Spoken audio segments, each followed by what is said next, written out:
اچھا حضور، میرا سوال یہ ہے کہ بعض لوگ کہتے ہیں کہ مولا علیہ سے حضرت حسن بصری کی ملاقات ثابت نہیں ہے، اس کے بارے میں ذرا روشنی ڈالیں۔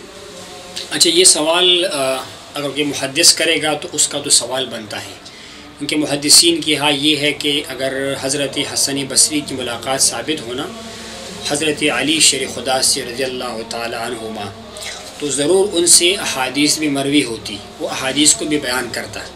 تو چونکہ انہوں نے احادیث کو ان سے بیان نہیں کیا ہے تو اسی لیے ان کی ملاقات ثابت نہیں ہے۔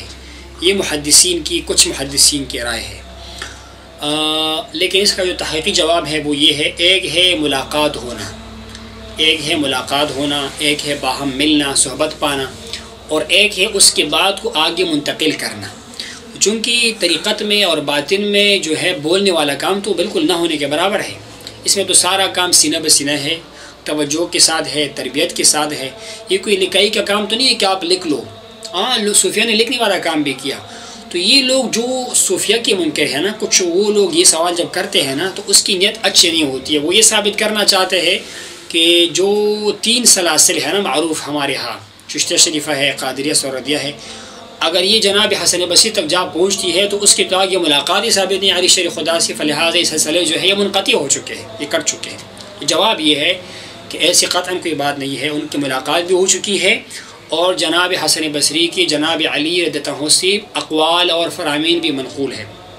پہلے تو ہمیں اس کی تاریخ پیدائش پر غور کرنا چاہیے۔ حضرت علی شیر خدا اس کی دور میں ہی جناب عثمان کی شہادت ہو جاتی ہے، اور عثمان کی شہادت ہوتی ہے اس وقت جو ہے حضرت حسن بصری کی عمر مبارک 14 سال ہے، ان کی پیدائش ہوتی ہے مدینہ منورہ میں، مدینہ منورہ میں پیدائش ہوتی ہے، اور سن ہے 21 ہجری کی بات ہے، یعنی حضرت عمر فاروق کی خلافت میں ان کی پیدائش ہوتی ہے جناب حضرت حسن بصری کی، مدینہ منورہ میں پیدائش ہوتی ہے، 21 ہجری ہے، اور اس کے بعد جو ہے نا 35 ہجری میں جناب عثمان کی جو ہے وہ کیا ہو جاتی ہے، وہ وفات ہو جاتی ہے، شہادت ہو جاتی ہے۔ اس وقت حسن بصری کی عمر مبارک جو ہے وہ 14 سال ہے۔ کتنا سال ہے؟ 14 سال میں بچہ جو ہے وہ اچھا خاصا بچہ ہوتا ہے، یعنی وہ سمجھدار بھی ہوتا ہے، باشعور بھی ہوتا ہے۔ تو اسی مدینہ منورہ میں جناب حسن بصری بھی ہے، اور اسی مدینہ منورہ میں جناب علی شیر خدا بھی ہے، وہ خلیفہ بن جاتا ہے، اور اس کے بعد وہ مزید 2 سال مدینہ منورہ میں رہتے ہیں تقریباً، یعنی 37 ہجری میں جناب علی شیر خدا جو ہے یہ مدینہ منورہ سے منتقل ہو جاتے ہیں بصرے کی طرف۔ آپ کو پتہ ہے نا، وہاں پہ کوفے کی طرف چلے گئے، بصرے کی طرف چلے گئے۔ تو یہ ہے کہ ان کی ملاقات بھی جو ہے وہ ثابت ہے، اور بلکہ محدثین نے ان کی روایت کو بھی ذکر کیا ہوا ہے۔ میں عرض کرتا ہوں آپ کے سامنے، یہ تو ثابت ہوا نا کہ یہ 16 سال مدینے میں کٹے رہے تقریباً کل ملا کر، تو کیا 16 سال میں ملاقات نہیں ہوتی ہے؟ اسی کے پیچھے نماز بھی پڑھنی ہے، اسی کے ساتھ جو ہے خطبہ بھی سننا ہے، تو کیا ملاقات نہیں ہوتی ہے؟ ملاقات تو ہوتی ہے۔ تو جہاں تک تعلق ہے کہ کس نے یہ بات ثابت کی ہے، میں نہیں کہہ رہا، امام سیوطی رحمہ اللہ بہت بڑا محدث ہے، انہوں نے باقاعدہ اس پر ایک رسالہ لکھا ہوا ہے، اور رسالے کا نام ہے اتحاف الغرفہ بوصل الخرقہ، کہ یہ جو خرقہ ہے نا صوفیہ کرام کے ہاں جو معمول ہے خرقے کا، جب ایک بندہ فارغ ہوتا ہے خلیفہ بن جائے اس کو خرقہ ڈال لیتے ہیں نا، یہ میرے طرف سے نائب ہو گیا۔ وہ نے اس موضوع پہ رسالہ لکھا ہے کہ جناب حسن بصری کی ملاقات جناب علی شیر خدا کے ساتھ ثابت تو کیا، ان کو ان سے فیض بھی ملا، ان سے تربیت بھی ملی، اور انہوں نے آگے مخلوق کو فیض بھی تقسیم کر دیا۔ یہ رسالے کا نام اتحاف الفرقہ فی بوصل الخرقہ یہ ہے۔ امام مزی رحمہ اللہ بہت بڑا محدث ہے، یعنی ایک ہے حدیث بیان کرنا، ایک ہے احادیث کی اصول بیان کرنا، وہ علم اصول حدیث کا بھی جو ہے بہت بڑا ماہر ہے۔ اس نے اپنی کتاب تہذیب الکمال کے اندر جلد نمبر 4 صفحہ نمبر 124 کے اندر لکھا ہوا ہے کہ جناب حسن بصری کی ملاقات بھی ثابت ہے، اور جناب حسن بصری نے جو ہے وہ روایات بھی منتقل کی ہے جناب علی شیر خدا سے، اور انہوں نے پھر وجہ بیان کی ان کی بہت سارے ایسے حدیث حسن بصری کی کہ اس کو وہ مرسولاً نقل کرتے ہیں۔ مرسولاً سے مراد کیا ہے؟ وہ بیچ میں کسی کا نام نہیں لیتا کہ رسول اللہ نے یہ فرمایا صلی اللہ علیہ وسلم، جس کو مرسل حدیث کہتے ہیں۔ کسی نے ان سے سوال کیا کہ جناب والا، یونس بن عبداللہ نے سوال کیا کہ جناب والا آپ اس طرح حدیث کیوں بیان کرتے رہے ہیں کہ حضور نے یہ فرمایا ڈائریکٹ، اور آپ بیچ میں جو بندے ہیں نا جس طرح علی شیر خدا اس کا نام نہیں لیتے ہیں؟ یہی وہ وجہ ہے جناب والا کہ جس کی بنا پر لوگ یہ سمجھتے ہیں کہ اس کی ملاقات جناب علی شیر خدا کے ساتھ نہیں ہے۔ جہاں پر بھی یہ کہتا ہے کہ حضور نے یہ فرمایا اور بیچ کے بندے کا نام نہیں لیتا، وہاں پر اکثراً جو ہے اس کے مراد جناب علی شیر خدا ہوتا ہے۔ اور انہوں نے کئی ایسے حدیث بیان کی ہے، 30 حدیث ایک بندے نے اکٹھی کی ہے جو جناب حسن بصری جناب علی شیر خدا سے روایت کی ہے، 30۔ اس میں ابن ماجہ کی حدیث ہے، اس میں سنن ترمذی کی حدیث ہے، اس میں سنن نسائی کی حدیث ہے۔ انشاءاللہ میں بعد میں عرض کروں گا کبھی تفصیل کے ساتھ نا، لیکن موٹا موٹا میں آپ کو یہ عرض کرتا ہوں کہ ان کی جواب کیا تھا۔ انہوں نے جواب یہ دیا، اس وقت بہت فتنے کا دور تھا، جناب عثمان کی شہادت ہوئی اور ایک بڑا محاذ کڑا ہوا مسلمانوں کا جناب علی کے خلاف۔ فرماتے تھے مجھے باقاعدہ امر ہوا تھا کہ آپ نے خاموشی کا اظہار کرنا ہے اور میری حمایت کا اظہار نہیں کرنا، کیونکہ اگر آپ میری حمایت کا اظہار کرو گے، جس طرح لوگ میرے ساتھیوں کو شہید کر رہے ہیں نا، جناب علی کے ساتھیوں کو، آپ کو پتہ ہے بڑی بڑی جنگیں بھی ہوئی نا صحابہ کرام کے درمیان، جمل اور سفیان کا، بیچ میں خوارج آ گئی، فتنہ پرداز لوگ، یہودیوں کے ایجنٹ، انہوں نے بڑی خرابی کی، تو آپ کو بھی خطرہ ہوگا، اور آپ سے اللہ نے مجھ سے اللہ نے کام لینا تھا، تو مجھے بتایا گیا تھا کہ آپ نے اظہار نہیں کرنا ہے، اور جب بھی آپ کوئی حدیث بیان کریں گے علی شیر خدا کے فرمان کے روایت سے، تو آپ نے اس کا نام، اگر آپ نام لیں گے تو پھر یہ ہے کہ پھر آپ جو آگے آپ کام کریں گے نا، اس کو آپ حکمت کہہ لیجیے گا، مصلحت کہہ لیجیے گا۔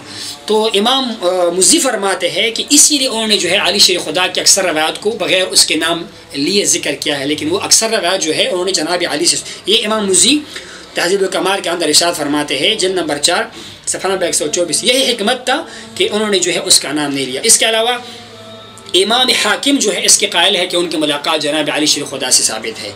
مسند ابی اعلیٰ ہے حدیث کتاب، انہوں نے اس کی ثبوت پیش کیا ہے کہ ان کی ملاقات جناب علی شیر خدا سے کیا، ان سے روایت بھی ثابت ہے۔ ابن حجر عسقلانی رحمہ اللہ بہت بڑا محدث ہے، اس کی کتاب ہے تہذیب التہذیب جلد نمبر 1 صفحہ 264، اس نے ثابت کیا ہوا ہے کہ جناب حسن بصری کی ملاقات جناب علی شیر خدا سے ثابت ہے۔ یہ تو میں محدثین کی بات کر رہا ہوں، وہ لوگ جو علم حدیث کے ماہر ہے۔ امام ترمذی نے روایت کیا ہوا ہے کہ جناب حسن نے کہا کہ میں نے علی شیر خدا سے سنا کہ اللہ کے نبی نے ارشاد فرمایا ہے کہ 3 بندوں سے قلم اٹھایا گیا ہے، 3 قسم کے لوگوں پر کوئی پکڑ نہیں ہے۔ ایک بچہ جب تک وہ بالغ نہ ہو، یعنی وہ کوئی عمل کرے، خدا نخواستہ قتل بھی کرے گا نا، تو اس کو پھانسی نہیں ہوگی، اس کو قصاص نہیں ہوگا۔ اسی طرح جو سویا ہوا ہو جب تک وہ بیدار نہ ہو جائے، ایک سویا ہوا بندہ ہے گر جاتا ہے دوسرے کو مار دیتا ہے، اب اس کو پھانسی تو نہیں ہوگی نا، وہ تو سویا ہوا ہے۔ اور تیسرا کیا ہے، وہ پاگل جب تک پاگل ہے اور ہوش میں نہیں آتا، عقل ٹکائے نہیں آتا، تو وہ مرفوع القلم ہے۔ امام ترمذی رحمہ اللہ ترمذی شریف کی حدیث سے انہوں نے روایت نقل کیا ہے کہ جناب حسن نے کہا کہ میں نے علی سے سنا، انہوں نے جناب رسول اللہ مبارک صلی اللہ علیہ وسلم۔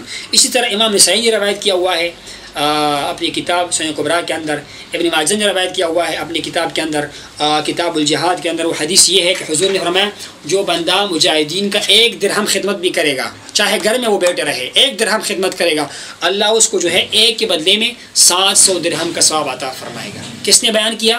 حسن نے بیان کیا بصری رحمہ اللہ نے علی شیر خدا سے، انہوں نے کس سے سنا ہے؟ جنابی رسول خدا سے صلی اللہ علیہ وسلم۔ تو یہ سب ثابت ہے، اور ہماری صوفیہ کے ہاتھ تو یہ اجماع اس بات پر ہے کہ حسن بصری کو جو خرقہ ملا ہوا ہے، جو خلافت ملی ہے، ان کی تربیت جو کی ہے جناب علی شیر خدا نے کی ہے۔ آپ دیکھو ہمارے تصوف کا کتاب ہے تذکرۃ الاولیاء، عطار صاحب نے لکھا ہوا ہے، وہ فرماتے ہیں کہ جناب حسن بصری کی عمر ابھی کم تھی، ممبر پہ بیٹھ کے ارشاد فرما رہا تھا، بیان کر رہا تھا۔ جناب علی تشریف لے، انہوں نے پوچھا کہ کیا بیان کر رہے ہو، تم عالم ہو کہ متعلم ہو، یعنی تمہاری تو عمر ابھی کم ہے، تم عالم بن کی بات کر رہے ہو یا طالب بن؟ انہوں نے کہا نہ میں عالم ہوں اور نہ میں شاگردی کا دعوے دار ہوں، جو میں نے اللہ کے نبی سے حدیث سنا ہوا ہے، یعنی میرے پاس محفوظ ہے، میں اس کو آگے بیان کر رہا ہوں۔ تو انہوں نے کہا ٹھیک ہے، آپ بیان کر سکتے ہیں، یہ روایت اس کے اندر موجود ہے۔ پھر یہ بھی ہے کہ ان کا نام حسن کس نے رکھا، یہ بھی بڑی قابل غور بات ہے۔ جو لوگ کہتے ہیں نا کہ ان کی تو ملاقات نہیں ہوئی ہے صحابہ کرام سے، بدر والے صحابہ سے، ان کا نام کس نے رکھا؟ یہ ام سلمہ کی گود میں رضی اللہ تعالیٰ رہا، حضور کی گھرانے کی جو ہے وہ مبارکہ خاتون ہے، ان کی گود میں ان کی پرورش ہو رہی ہے مبارکہ، اور جب ان کی پیدائش ہوئی تھی 21 ہجری میں، تو ان کو جناب عمر کے بارگاہ میں پیش کیا گیا، انہوں نے کہا اس کا نام حسن رکھو، ان کا نام کیا رکھو؟ سمو حسن، اس کا نام حسن رکھو۔ اور ہمارے صوفیہ کے ہاں یہ ثابت ہے کہ ان کا 70 بدری صحابہ کرام سے ملاقات ہو چکا ہے۔ کتنے صحابہ کرام سے؟ 70 بدری، جو بدر کے جہاد میں شریک لوگ تھے نا، ان سے ملاقات ہو چکی ہے۔ تو یہ ہمارے ہاں تو یہ ثابت ہے۔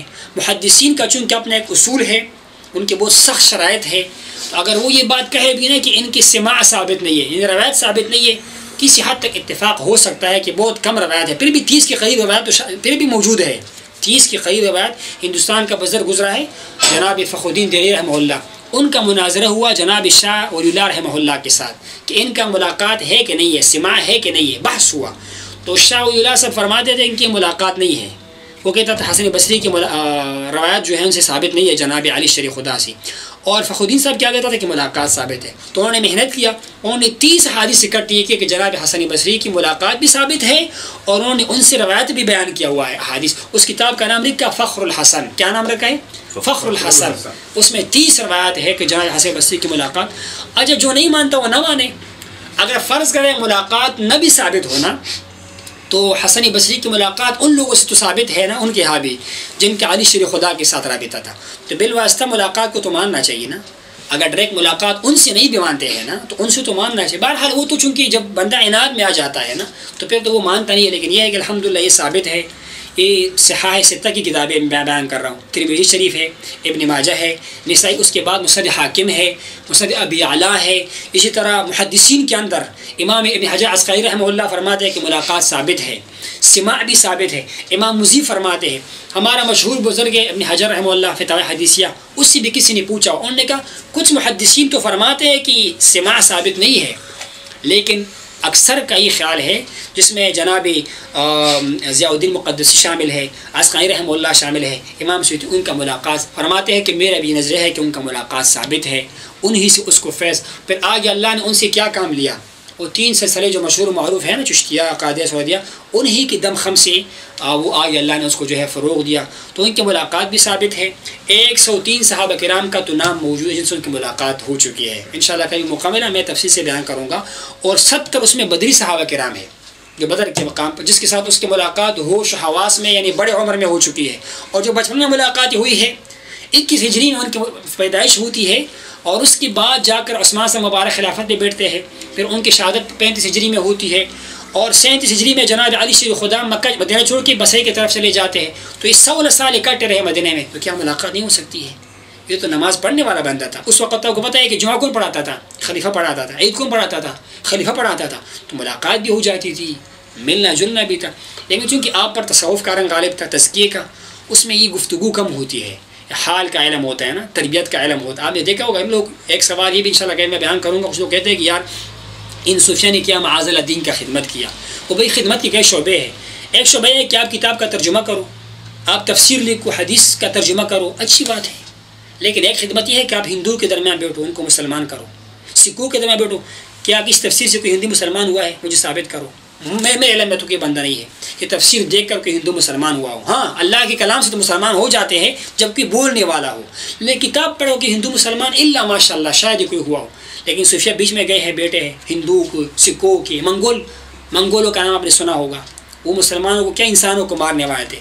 یہی بخارا اور سمرقند کے مشائخ تھے جو نے ان کو مسلمان. ہمارے ہندوستان کی تاریخ اٹھاؤ، داتا سب آئی، خواجہ غریب نواز تشریف لے آئی اور یہاں پر انقلاب لایا، کتنے ہندو مسلمان ہو گئے. تو عرض کرنے کا مقصد یہ ہے کہ ان کا کام لکھنے پڑھانے کا کام اتنا نہیں تھا، لیکن تربیت کا کام تھا. تو اللہ ہم یہ شعور اور یہ فہم جو ہے یہ نصیب فرمائے.